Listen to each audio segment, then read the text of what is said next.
Hello everyone, this is Monstertaming coming at you with another Kindred Fates team review video. This time we're cycling back around to do another team submitted by V Senpai. So, first things first, we're going to be looking at this Peach Avion. Now, as I've said before, I think Avion is best as a leaning into the black mask, glass cannon type of build, because that is really hard to actually make Avion sustainable, even when you have something like Peach. Like, it'll probably give you a little bit extra, but it's hard to say. I think you'll probably get better use out of Black Mask, but maybe if you're really, really good with Avion, Peach will help you, because that it can help make up for any like inconsistencies in play. And then if you can keep Avion alive for a long time, you're really good with Avion, really good at punishing your opponents, then maybe Peach could be worthwhile. We have Escape Draft, Homing Blast, Thunderclap, Dive Bomb, and Twister. It's basically your standard ranged Avion, going pretty much full ranged with the exception of Escape Draft. Once again, I think Escape Draft is probably one of Avion's best abilities, because that it lets you break the combo timer, which is something you essentially can't do anywhere else. In the way that you can switch to Avion, do something, use Escape Draft, and do something else, where no other kinfolk can do that. Like if, say, you wanted to get Salamander close, you could go, Slifer, debuff, switch to Avion, use Dive Bomb, get close, use Escape Draft. Maybe while they're distracted trying to dodge away from Escape Draft, you switch to Salamander, and then maybe Surprise Hook, like that. And then the damage on Escape Draft, if you can actually catch them with it, then the damage of it is well justified. Homing Blast, just one of the better abilities in the game, honestly, because that it's so good for just tagging enemies with low health, or even just hurting enemies who are high health if they're very agile. People like another Avion or like a Kadoki or something like that. Homing shot really helps keep them on their guard. You do have to watch out for Reflect from Mekid and Lamala. I would just honestly suggest, until you're 100% sure they do not have Reflect, like you've seen them use all 5 of their moves, and Reflect isn't one of them, just don't even use Homing Shot against them, because the damage that will be returned to you is way too strong to risk, especially on Avion. Thunderclap, once again, very risky ability, very powerful ability, but it's hard to aim and leaves you vulnerable while you're aiming it, but I don't hate it. Dive Bomb, like I was just saying, you can use it to set up combos. If you should hit someone with it, it devastates them. Overall, I think Dive Bomb's a fun and hard to use ability. Both of these abilities are both powerful but hard to use. Heck, even Escape Draft is.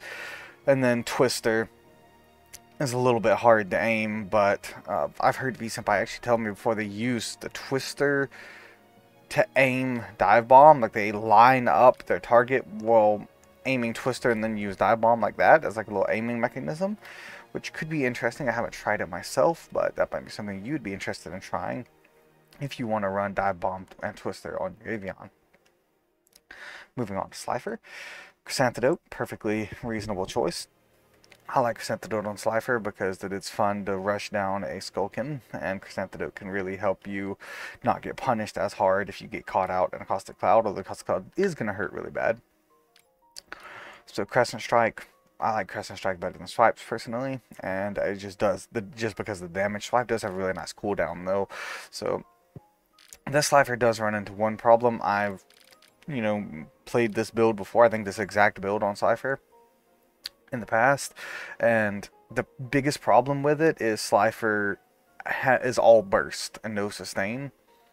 Like, after you use your Crescent Strike, your only other real choice for damage is Homing Shot, and both of those have a decent cooldown. Let's see, does it tell us our actual? Yeah, we have 8 seconds on Crescent Strike, 8 seconds on Homing Blast, so you're gonna be like probably at least 6 or 7 seconds where you don't have any significant damage coming out of Slifer, depending on how the flow of the game is going.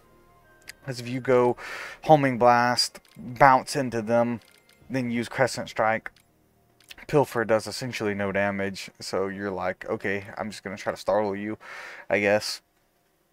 Which is not the best in the world. That is a weakness of the build, but I don't think it's a weak build. But then again, Slifer, in my opinion, is way better for their utility, aka debuffs, Pilfer, stealing stuff, and then bounce to help move you around.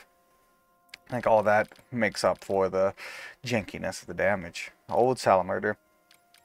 We basically have the exact same build. You see every single Salamurder in existence run, but the only real difference is if you...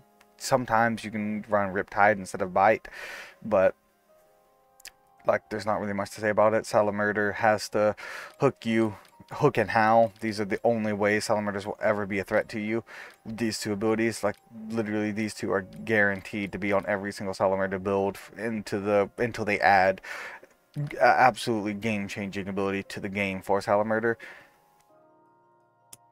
1v1 Salamurder is literally pathetic if it doesn't have hook. Like if you run a Salamurder without hook, any kinfolk in the entire game can outrange him.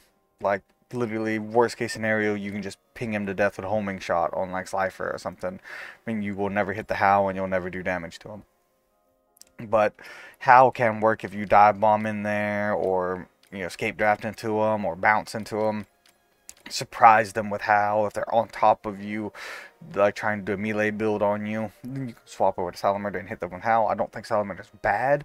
I just think Salamurder is in a very precarious situation. Like if you lose your team, Salamurder will pretty much lose you the game. You're almost guaranteed to lose if you have a Salamurder versus two kinfolk, or Salamurder versus one of most kinfolk. The only kinfolk I think Salamurder would stand a real chance against is like a melee-oriented Slifer, but even then, there's ways to get away from them. Get away from Salamurder and such. For the item choice, Aloe's nice because an Ember will bully the crap out of your Salamurder. So if you miss your hook and then the Ember throws Scorches on you, you'll be happy you had that Aloe. And then for Skulkin, like I've said before, I've kind of grown more into preferring Crescent Strike over Dark Volley on Skulkin. I tried to keep playing basic attacks after the nerf to them, but at this point I'm just like, I would rather have a melee move that actually does something than a ranged move that does literally nothing. So I think I prefer Crescent Strike over any of the basic ranged attacks. I'm probably going to be playing around with ways to replace them on other kinfolks too. The only kinfolk I think can't really be replaced is Ember, because his only other option is like Thrash or Armor Up. But yeah, I think that I would prefer Crescent Strike because Dark Volley just falls on like a wasted slot. It just does next to no damage.